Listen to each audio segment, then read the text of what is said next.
जगदविख्यात साहित्य सम्राट डॉक्टर अण्णाभाऊ साठे लिखित कादंबरी चिखलातील कमळ या कादंबरीच्या भाग 3 ला आपण या ठिकाणी सुरुवात करत आहोत। सूर्य आता मावळतीची उतरत होता। दिवसभर पृथ्वीवर पसरलेली त्याची किरणं त्याच्या मागून पळत होती। पुढं एक काळ्या रंगाचा अकराळ विकराळ ढग आडवा पडला होता आणि हळूहळू निरनिराळे आकार घेत होता। त्या ढगाखाली गुलाबी रंगाचा एक ढग पसरला होता आणि त्याच्या रोखानं सूर्य वाटचाल करीत होता। सीता सोप्यात बसली होती। ती पेटवून आली तेव्हा पेटपासून टोपपर्यंत बळीचाच विचार करीत आली होती। ती मनात म्हणत होती, आपणाला हे काय झालं आहे? तोच हवासा का वाटू लागला आहे? त्याचीच आठवण चैन पडू देत नाही, पाठ सोडित नाही आणि तो तर तसा मोजकच बोलतो, तेवढंच हसतो आणि उठून जातो। तो जातो पण माझं काळीच घेऊन जातो। त्याचा हेतू काय आहे काहीच कळत नाही। मी मुरळी म्हणून माझा तिरस्कार करीत आहे म्हणावं तर माझ्याविषयी त्याच्या हृदयात अपार सहानुभूती आहे, परंतु प्रीत आहे की नाही याचा ठाव लागत नाही। परंतु तो येतो, समोर बसतो, बोलतो ते का श्रीलंपट आहे का म्हणावे तर आल्या क्षणी सुखासाठी त्यानं मला तसं सूचित केलं असतं। तसा तो बेडर आहे, सरळ त्यानं मला आपला हेतू सांगितला असता, परंतु तसं कधीच झालं नाही।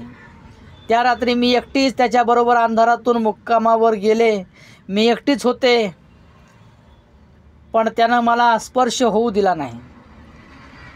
नंतर आम्ही अंगणात बसलो असताना त्याने एका शब्दानेही आपलं मन उघडं केलं नाही। मग मी काय समजावे, याचा अर्थ काय? अखेर या वर्तनातून एकच अर्थ निघतो की बळी उतावळा नाही, तो श्रीलंपट नाही आणि त्याला माझ्यापासून घडीभराचे सुख नको आहे। एक रात्र मी त्याची शेज सजवावी, त्याला सुखवावे, सकाळी त्यानं आपली वाट धरावी, नेहमी आपल्या मार्गाने चालावे हे मुळीच त्याला मान्य नसावे आणि म्हणूनच तो तसा वागत असावा। आणि मलाही हेच हवे आहे, ती स्वतःला म्हणाली।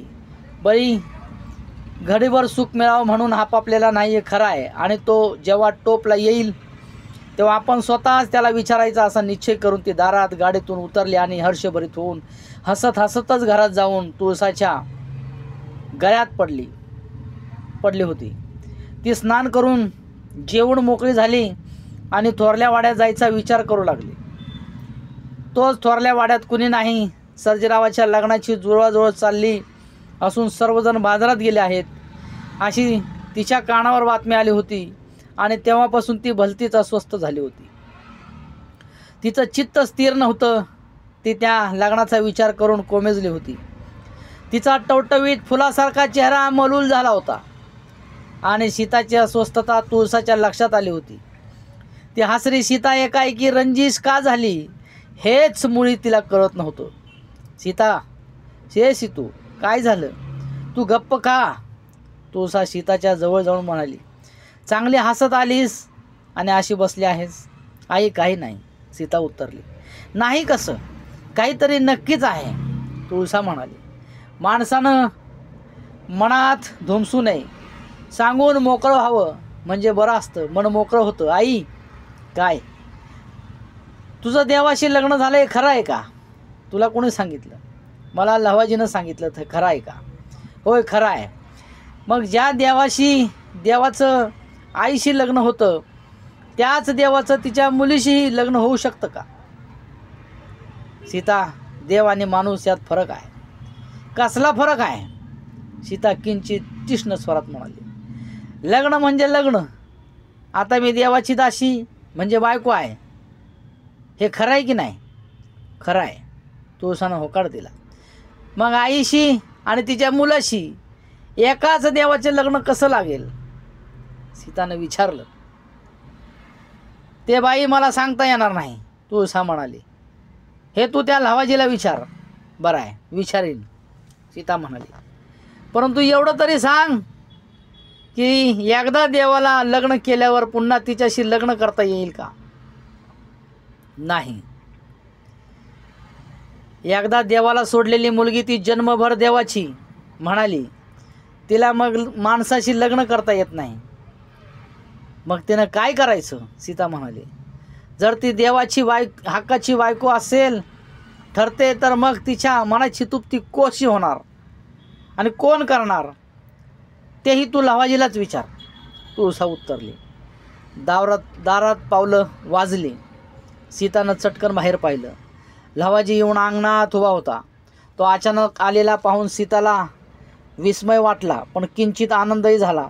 तिनं आपल्या मनातील ती अस्वस्थता झटकून टाकली आणि हसत हसत अंगणात गेली आणि म्हणाली, लगेच दौड मारली. मग काय करू, मनच ऐके ना. मग मॅच मनाचं ऐकलं आणि आलो झालं. लवाजी जरा तिड्यात म्हणाला. ते सीताला समजलं नाही. तुळसानं चहाला पाणी ठेवलं. लवाजीनं हातपाय धुवून पाटावर ठाण मांडलं. आपला तो ॲडवाज पटका काढून बाजूला ठेवला आणि गांजाची चिलीम तयार करू लागला. सीता त्याच्या शेजारी बसली होती आणि त्याच्या कानात सुगंधी तेलाचा बोळा धगधगत होता. त्यानं चिलमीचा दम भरला, सर्व धूर पोटात कोंडून घेतला आणि त्याला हळूहळू वाढ देत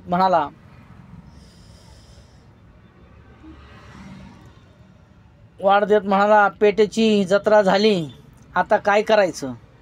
काही नाही. हाताची बोटं मोडीत हसत समोर पाहत सीता म्हणाली, जेवायचं आणि बसायचं. आली लहर तर रानात भटकायचं, बस. मग तुझी मजाच आहे. लवाजी रांगात आला. त्याने तिच्या पाठीवरून सहज हात फिरवला. तशी सीता चमकली. तिचं सर्वांग शहारलं. पण त्या लवाजीच्या स्पर्शात तिला कसलाही निराळा हेतू जाणवला नाही. कारण आजपर्यंत अनेक वेळा त्यानं अशाच तिच्या पाठीवरून हात फिरवला होता. कितीतरी वेळा ती सुंदर नाचली म्हणून तिची पाठ थोपटली होती. आता कुठून येत आहे? सीतानं मान तिरपी करून विचारलं. तेव्हा तो अत्यंत मोहक दिसली. तिच्या कानावर एक केसाची चुकार बट भरभरत होती. तिच्याकडे पाहत लवाजी म्हणाला, सीताबाई, माझं जीनं ह्या पालापाचोळ्यासारखं आहे. वावटं उडविल तसं उडायचं आणि कुठं बी पडायचं. असं म्हटलं, चला टोपलाच पडूया. असं म्हणून तो हसला. सीताही हसूला आलं. तो तुळसा चहा घेऊन आली आणि चहाच्या कपाकडं पाहत हसत लवाजी म्हणाला, काय अक्का, बरं आहे ना? बोल नसा. न बोलायला काय झालं? तुळसा म्हणाली, मी पोटाच्या बंदोबस्तात लागले आहे. रात्र आपलीच आहे, मग बोलत बसू की. भले. लवाजीनं मोकाट मान डोलावली. तुळसा घरात गेली. मग सीतानं हळूच बोलणं काढलं. पदरानं सर्वांग झाकून घेत म्हणाली, एक प्रश्न विचारू का तुम्हाला? एकच का 1000 विचार की. तो उत्तरला, मी असं म्हणते की ज्या बाईशी देवाचं लग्न झालं आहे त्या बाईच्या मुलीशी देवाचंच लग्न होऊ शकते काय? सीतानं प्रश्न केला. का होणार नाही? लवाजी कोऱ्यात म्हणाला, देव त्या बाईच्या 7 पिढ्याबरोबर लग्न करू शकतो. देवाला का संसार करायचा आहे काय? पण बाईला संसार करायचा असतो ना. सीता म्हणाली, तिनं कसं का जागायचं? तिला कुणाचा आधार? तिनं जमेल तसं जागायचं. लवाजी म्हणाला, लंगडं माणूस जसं काठी टेकवीत चालतं तसं तिनं चालायचं असतं. म्हणजे कसं काय? सीतानं विचारलं. म्हणजे जी बाई देवाला मोरई सोडली आहे तिनं ती ज्या ताफ्यात नाचती त्या ताफ्यातल्या माझ्यासारख्या वाघ्याचा आधार घेऊन सरळ मार्गानं चालायचं असतं. आणि जर ते वाघ्या त्या मुरईला पसंत नसेल तर काय? सीतानं प्रश्न केला आणि लवाजी पानाचा तोबरा भरून मानला. हिथं पसंती नापसंतीचा सवालच येत नाही. आपला वाघ्या म्हणून तिनं त्याला आपला म्हणायचा आणि मग तो पसंत असेल त्याला घेऊन रामाचं राज्य करायचं. पण ते त्या वाघ्याच्या आडून मग तिला 4 वाटा मोकळ्या, असा आपल्या देवाच्या माणसाचा रिवाज आहे. बरं, जर एखाद्या मोरईचं लग्न केलं तर? सीता म्हणाली, मग काय होईल? नाही, तसं नाही बरं. लवाजीने डोळे फाडले, भोवया फाडल्या. भेदारला चेहरा करून तो म्हणाला, सीता, तेवढं मात्र देवाला खपत नाही. अगं आपल्या बायकोनं दुसऱ्या संग लगीन केल्याला कळलं कोणाला तरी खपल का? असं आहे तर सीतानं आपल्याला सर्व काही पटले आहे असे भासवले, पण मी लग्न करू नये. मी लवाजीचा आधार घेऊन त्याला आपला म्हणून दिवस काढावे आणि मग मी वाटेल त्याला हा देह विकून पैसा मिळवायचा आणि त्यावर लवाजीनं चैन करावी. हा लवाजीचा हेतू तिला कळून चुकला, पण ती पुढे काहीच बोलली नाही. तिनं मावळतीकडे नजर टाकली तेव्हा दिवस पेंडभरच उरला होता. सर्वत्र शिरूप पडलं होतं. समोरच्या अफाट माळावरचे आसमान स्वच्छ होते. त्यात रानपाखरं भराऱ्या मारीत होती. काही सुई करून खाली झेप घेत होती. त्यांना जणू आनंद झाला होता. लवाजी सीतेकडं रोखून पाहत होता. आपल्या बोलण्याचा तिच्यावर किती परिणाम झाला याची तो चाचपणी करीत होता.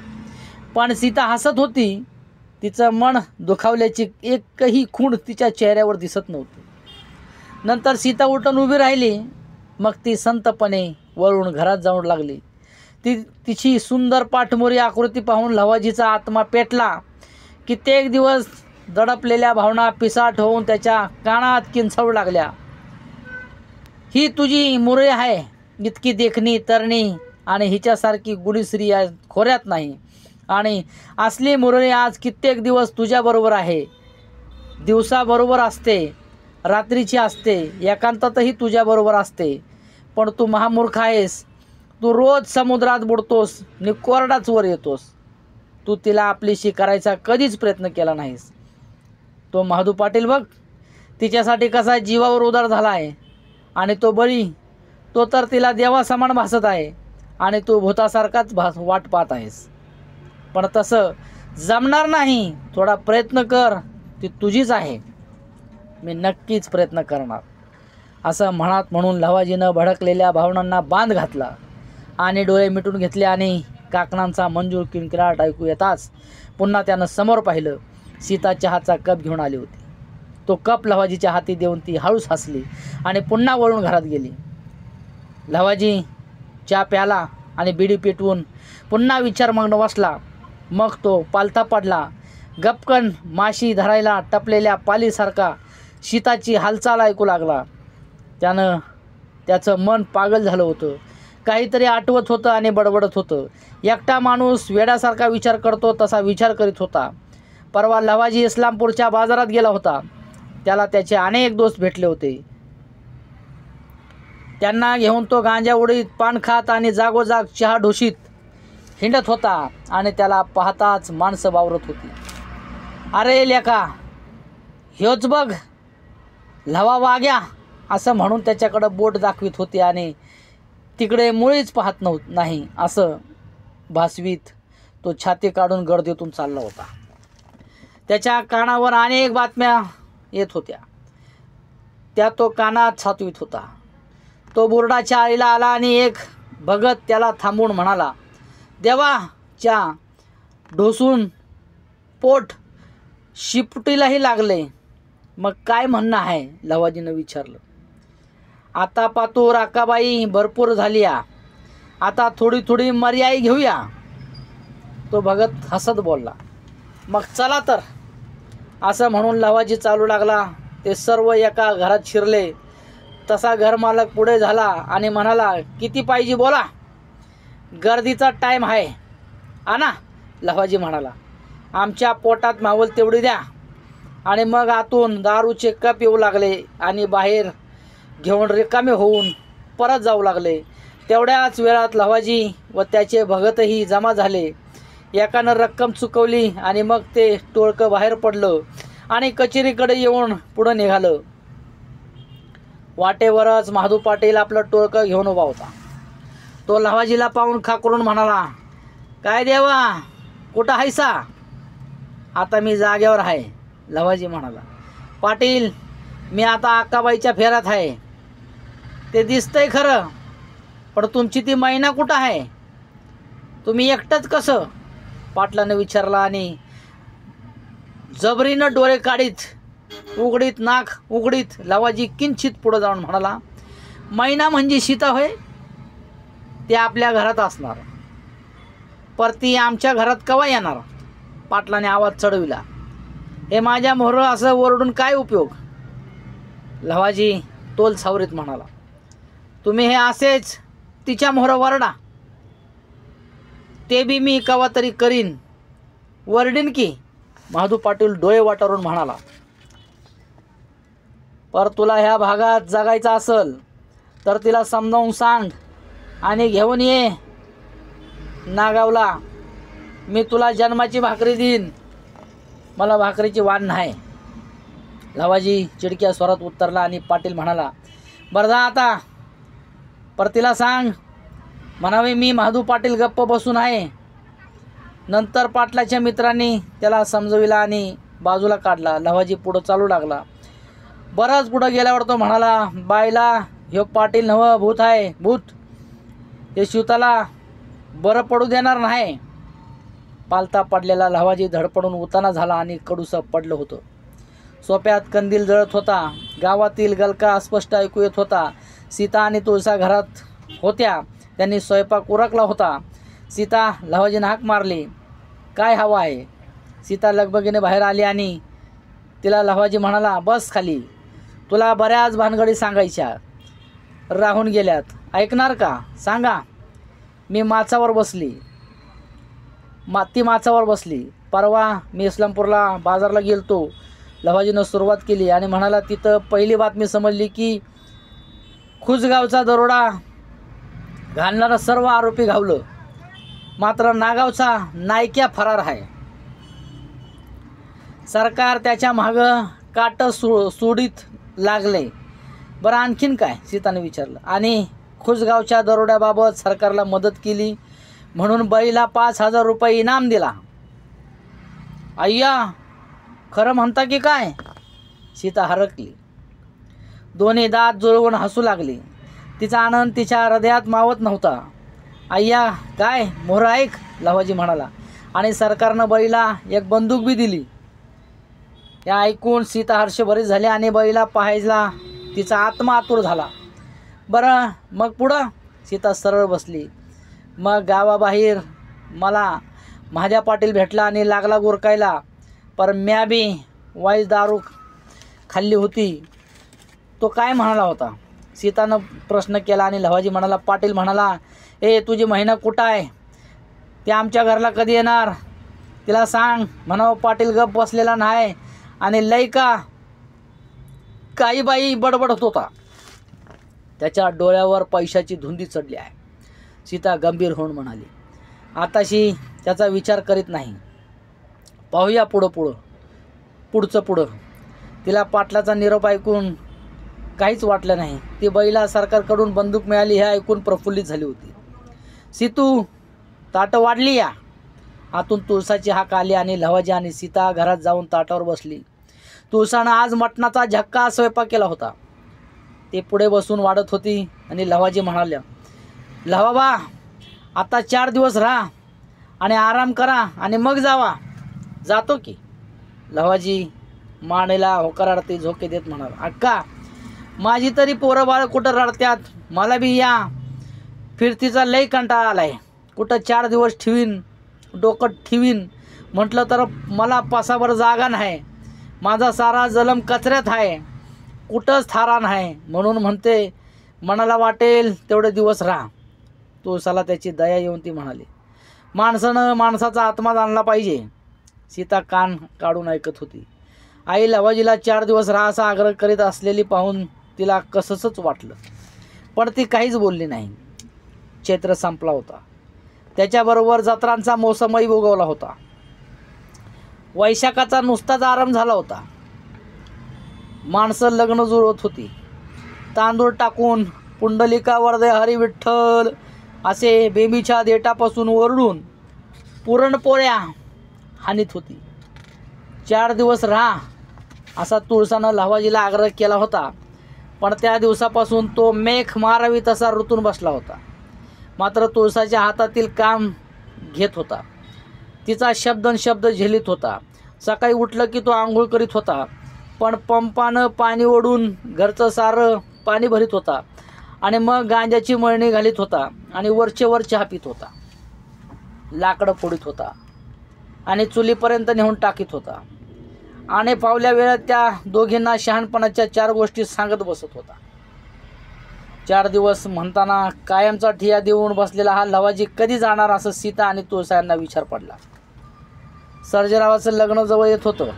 सीता वरचीवर वाड्यात जात होती आणि प्रत्येक वेळी ती वाड्यात गेली की अस्वस्थ होत होती आणि तिचा तो मलूल चेहरा पाहून सावित्रीबाईंना वाईट वाटत होतं. ती कळी सारखी सीता अलीकडे अशी का दिसते, तिच्या गालावरचे हसू कशाने करपले आहे याचा सावित्रीबाई विचार करीत होत्या.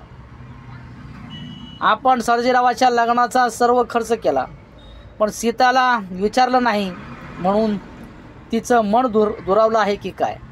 एकदा सावित्रीबाई सीताजवळ येऊन म्हणाल्या, सीतू, मी तुझ्या अण्णाच्या लग्नाची तयारी केली पण तुला विचारलं नाही बरं का.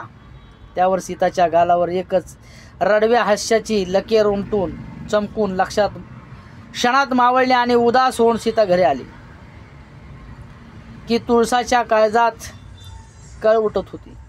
ती मनात म्हणत होती, सर्जेरावाच्या लग्नाचं नाव निघताच हे असं काय होतंय, सीताला काय होतंय हे कोणालाच कळत नव्हते.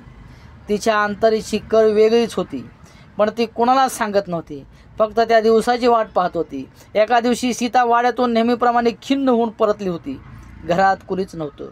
तुळसा शेताकडे गेली होती आणि लवाजी नदीला गेला होता. सीता सोप्यात माचावर बसली होती आणि गपकन बरे आला. त्याला पाहून प्रथम सीता दचकली, मग हसली. ढगातून चंद्र बाहेर यावा तद्वत तिचा सर्व आनंद पुन्हा तिच्या चेहऱ्यावर अवतीर्ण झाला. तिनं त्याच्या खांद्याची बंदूक निरखून पाहिली आणि म्हणाली, चल घरात, किती वाट पाहिजे मी. ती दोघं घरात गेली. बहीण बंदूक काढून खोटीला लटकावली आणि भिंतीला टेकून बसत म्हणाला, काय करू, मी तिकडं गुंतून पडलो, मला सवड झाली नाही. कारण खुसगावच्या दरोड्यातील 2 आरोपी फरार झाले आहेत आणि मला गोळी घालूनच सरकारात हजर राहायचा असा त्यांनी पणच केला आहे आणि दोघांपैकी नागावचा नायक्या हा भयंकर माणूस आहे. हे ऐकून सीता भ्याली आणि म्हणाली, तुम्ही तिथं गुंतला आणि माझा जीव कुठं गुंतला होता याचा कोण विचार करणार. मी तुला माझी अडचण सांगितली, बरी बोलला. ती अडचण पटली पण पुष्कळ बोलायचं आहे. सीता म्हणाली, बोल, परंतु मला वस्तीला राहायचा आग्रह करू नकोस. बरी म्हणाला, कारण नायक्या जिवंत असेपर्यंत मी संकटात आहे, लक्षात ठेव. मग ती काहीच बोलली नाही. तिनं आता जाऊन पाण्याचा तांब्या आणला व तिच्या पुढं ठेवून ती ताट उभी राहिली आणि तिच्या सुंदर चेहऱ्यावर रुसवा तरळत होता. बरी उठला. तिने त्याचे दोन्ही दंड धरून तिला पुढे ओढून हृदयाशी धरली. तशी ती स्वतःच त्याच्या हृदयाशी अधिकच बिलगली. ती त्या स्पर्शानं मोहरली होती, पुलकित झाली होती. तिच्या डोळ्यात बिजलीचे तेज तरळत होते, गालावर गुलाब फुलले होते, ओठ थरथरत होते आणि तिच्या हृदयात प्रलोभ उसळला होता. ते जोरजोराने धडधडत होते. तिने त्याच्या गळ्याला आपल्या हाताचा वेळका घातला आणि तो त्याच्या भरदार बाहूत गडप झाली. ती त्याच्या भरदार बाहूत गडप झाली. उशिरानं वळीनं तिचे तोंड वर करून विचारले, खरंच वाट पाहिलीस, मी खोटं कशाला बोलू. ती म्हणाला आणि भानावर येऊन हळूच त्याच्यापासून दूर होऊन उभी राहिली. तेव्हा तिचा देहाचा कण ना कण हसत होता. बरे हातपाय धुवून आला आणि म्हणाला, हां बोला, कर सुरू.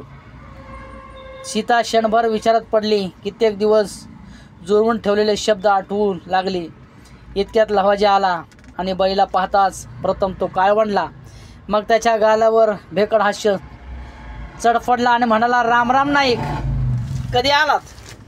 हा आत्ताच, अजून घरात गेलो नाही असं म्हणून बाई हसला. सीताचा हेरमोड झाला. तिला काहीच बोलता आलं नाही. आणि नंतर बळीपासून तूच बरं देखील लवाजी बाजूला झाला नाही. सीता त्याचा तो दुष्टपणा पाहून मनात नुसती कडत होती. त्या सर्वांची जेवणं झाली. मग ती सर्व बोलत बसली पण सीताला काहीच बोलता येत नव्हते. बाईला लवाजीचे बोलूच देत नव्हता आणि तोंडाला येईल ते तो स्वतःच बोलत होता. सर्वांना त्याचा संताप आला होता, पण लहावाजीला त्याची पर्वा नव्हती. तो बोलून बोलून त्या सर्वावर सूड घेत होता. मध्यान रात्र झाली, बळी निघाला तरी लहावाजी बोलतच होता. बळी अंगणात गेला. मग त्यानं सीताला हाक मारली, तशी ती पळतच पुढे गेली आणि बळी म्हणाला, सीता काय आता जागरणाच्या सुपाऱ्या घेऊ नको. नाही घेणार, परंतु कारण तरी कळू द्या. नायक्या फरारी आहे आणि महादू पाटील स्वस्त बसणार नाही. खरं आहे तुमचं, जाऊ का? हो, पण कधी येणार? मी बुधवारी येईन, पण कोणाला कळू देऊ नको. मुळीच कळू देणार नाही, मात्र नक्की या, ती काळजीच्या सुरात म्हणाली. आणि जपून जा. बरे अंधारात दिसेनासा झाला. तो येऊन गेला, पण जाताना तिचं हृदयच घेऊन गेला. ती अंथरुणात धडपडत होती, सारखी कूस बदलत होती. तिला ती बळीची मिठी आठवत होती. आपण अजून या घडीला त्याच मिठीत आहोत असा तिला भास होत होता. आणि त्याच्या बाहूचा तो सुखदायी विळखा आपल्या देहाला सतत पडलेला असावा असं तिला वाटत होतं. ती मनात म्हणत होती, प्रथम मला तो शांत आणि थंड वाटला, पण तो हे आक्रमक आहे. त्यानं आज आपलं आक्रमण सुरू केलं आणि ते आता सारखं होत राहणार. परंतु मला माझे मनोगत सांगता आले नाही. लहावाजीनं मुद्दाम दुष्टपणा केला, पाटच सोडली नाही. आणि बाहेर लहावाजीचा दुःखी आत्मा पिसाळला होता. मी नसताना बळी आला, सीताला भेटला. तो काय बोलला असेल, त्या दोघांनी काय ठरवलं असेल, त्यानं नक्कीच काहीतरी निश्चित केलं असेल, पण काय हेच तर मला कळणार नाही. आता आपण काहीतरी केलं पाहिजे, नाहीतर सीता हातची जाईल आणि मला पळत्यासाठी पाळायची पाळी येईल. ती आपल्या हातून जायच्या आधीच आपण तिला जखडली पाहिजे. जसं जमल तसा प्रयत्न केला पाहिजे, नाहीतर हरभरं खाल्लं पण हात कोरडं आणि तोंडही कोरडं अशी आपली अवस्था होईल. परंतु मग काय केलं पाहिजे हा प्रश्न आहेच की कब्जात कशी येईल. शिवाय बळीसारखा जब्बर माणूस पुढं आहे. असे ना, काय होणार आहे? जे व्हायचं आहे ते हो, आणि आपण आपलं होऊन काय होणार आहे? आपण मेल्यावर आपल्यासाठी रडायला तरी कोण आहे का? मग काळजी का करायची? तसं पाहिलं तर ही सीता भोळी आहे. तिला जगाचा अनुभव नाही. ती स्वभावानं चंचल आहे. आज बळी तिच्या मनात भरला आहे म्हणून ती बळी करीत आहे. जर ती शाने असती तर तिने बळीऐवजी महादू पाटलाचा जवळ करून त्याची भरपूर दौलत लुटली असती. परंतु ते तिला कळत नाही. ती खुळी आहे, त्या बळीची वाट पाहत असते. ते अनेक विचार लहावाजीला सर्व बाजूने नांगी मारित होते. आपण आतुरणावर झोपलो नसून विंचवाच्या पेऱ्यात पडलो आहोत असं त्याला वाटत होतं. ती विचाराची बोचली त्याला असह्य होऊन तो उठून बसला. त्यानं दाराकडं रोखून पाहिलं, कानोसा घेतला. याच वेळी सीताच्या मनागटातील भरपूर काकणांनी खळखळाट केला आणि सीता बी जागीच आहे असं मनात आणून त्यानं पूर्वेकडं तोंड फिरवलं.